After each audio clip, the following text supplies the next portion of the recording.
Assalamualaikum warahmatullahi wabarakatuh. Salam sejahtera bagi kita semuanya. Om Swastiastu, salam kebajikan, namo buddhaya, rahayu.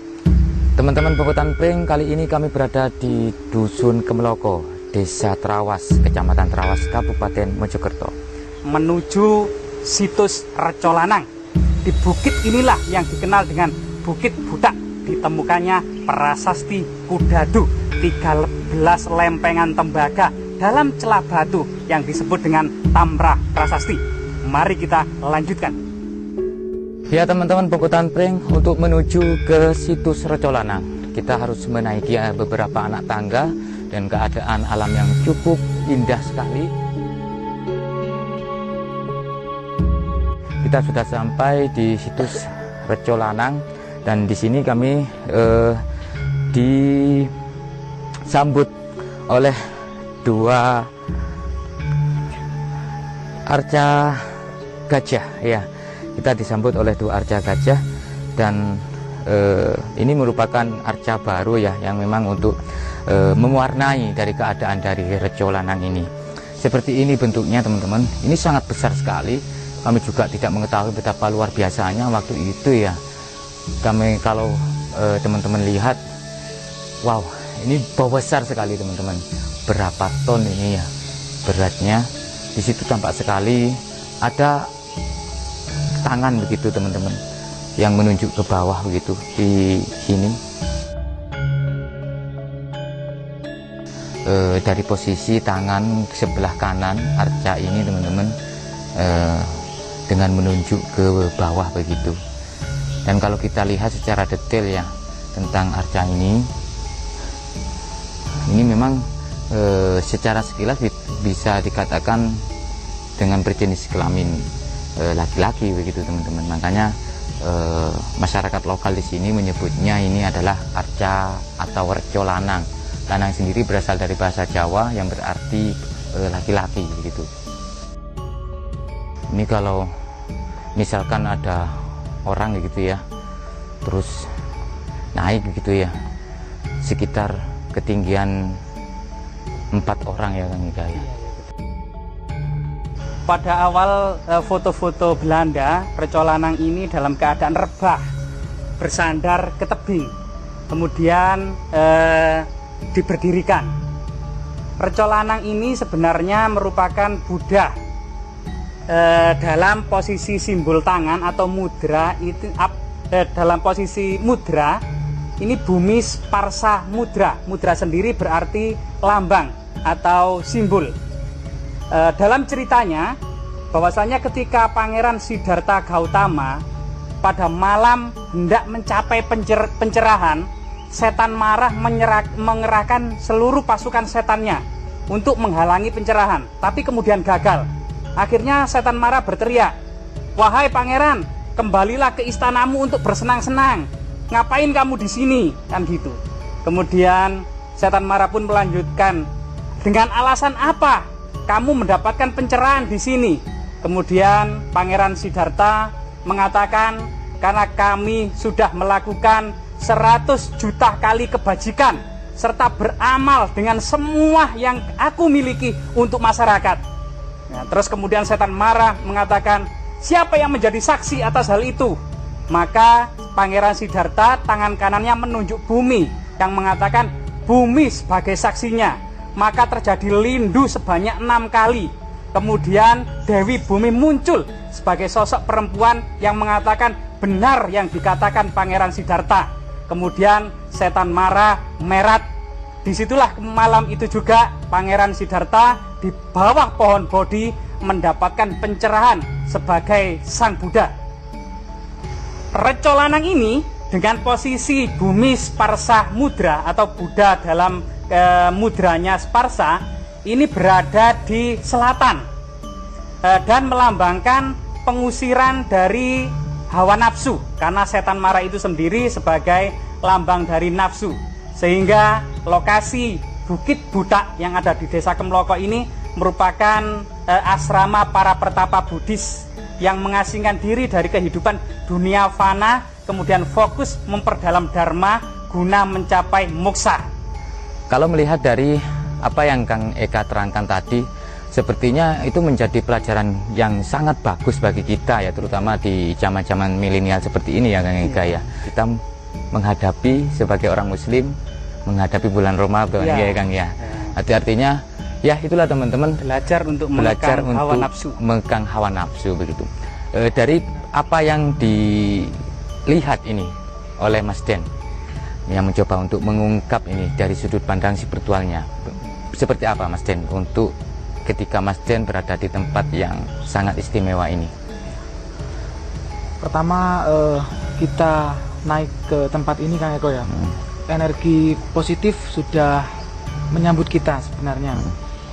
Terus yang kedua yang saya dapat itu banyak belajar dari sesuatu peninggalan leluhur gitu.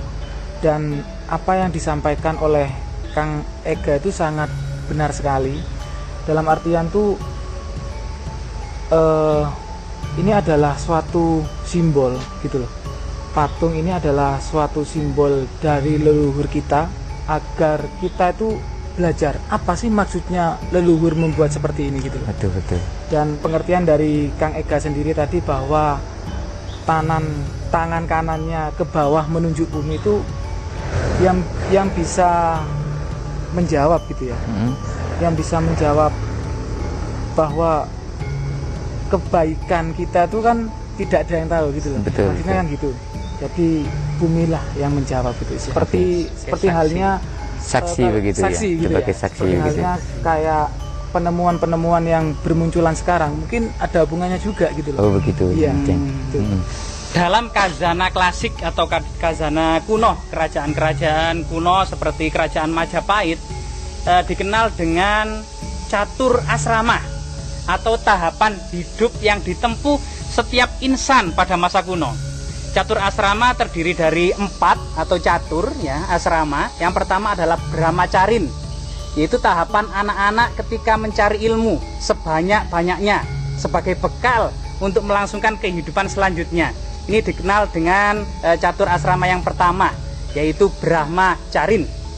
Catur asrama yang kedua yaitu grahasta. Grahasta ini tahapan berumah tangga. Ya, berumah tangga, beristri, berkeluarga, mengasuh anak, bekerja dan lain sebagainya. Ini adalah tahapan grahasta. Setelah kemudian anak-anak sudah dewasa, sudah menikah, tidak membutuhkan lagi kemudian bantuan orang tua, sudah mandiri, maka orang-orang tua atau kakek nenek ini melanjutkan tahapan asrama yang ketiga, yaitu wanaprasta, mengasingkan diri di hutan-hutan, bertapa, berguru kepada maharsi dan para pertapa, fokus memperdalam dharma, bertapa, bersemedi, guna kemudian menjemput moksa. Sedangkan tahapan yang keempat yaitu sunyasin atau biksuka. Ini merupakan tahapan terakhir, yaitu sudah terlepas dari segala keinginan duniawi, sudah melepaskan diri dari segala ikatan dan pemikiran-pemikiran duniawi, fokus kepada Tuhan yang Maha Kuasa. Kemudian setelah itu ajal pun tiba, melakukan ritual mendaki gunung tanpa bekal sampai kemudian moksa. Itulah yang kemudian tahapan-tahapan catur asrama pada masa khazanah klasik.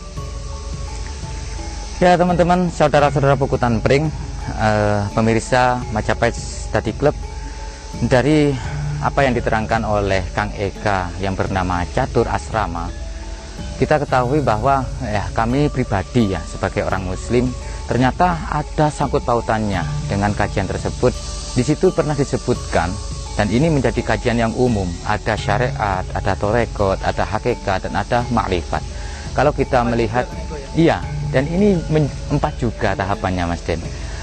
Syariat sendiri adalah suatu belajar gitu, kita harus wajib menuntut ilmu apa yang disyariatkan dalam setiap agama masing-masing. Dan kedua adalah yaitu torekot.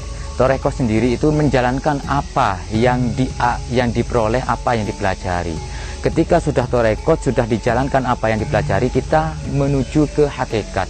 Hakikat sendiri adalah apa yang dipelajari, apa yang dijalankan, maka dihakikatkan, ditetapkan. Janganlah menjadi orang yang berubah. Kalau istilah orang Jawa mungkin isu jele sore tempe Lah. atau sebaliknya begitu Kang Tidak Ega. konsisten. Tidak konsisten.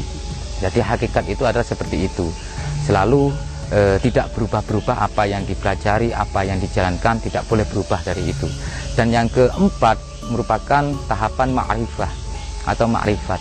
Ma'rifat sendiri itu adalah mengetahui seseorang ketika sudah belajar, sudah dijalankan apa yang dipelajari dan tetap pada apa yang dipelajari, apa yang dijalankan, maka disitulah manusia tersebut, orang tersebut akan mengetahui sejati dari apa yang dijalankan dari 3 tahapan awal tadi. Di sini kita mendapatkan pelajaran baru bahwa ternyata leluhur kita, nenek moyang kita, seperti inilah cara mengajarkan kepada kita dan generasi berikutnya. Oke teman-teman Buku Tanpring, saudara-saudara atau pemirsa dari Majapahit Study Club, kita akan menelusuri desa Trawas ini.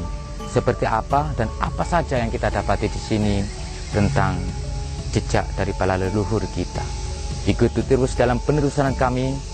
Salam budaya Nusantara. Tinggalkan perselisihan, sambung persaudaraan. Wassalamualaikum warahmatullahi wabarakatuh. Rahai.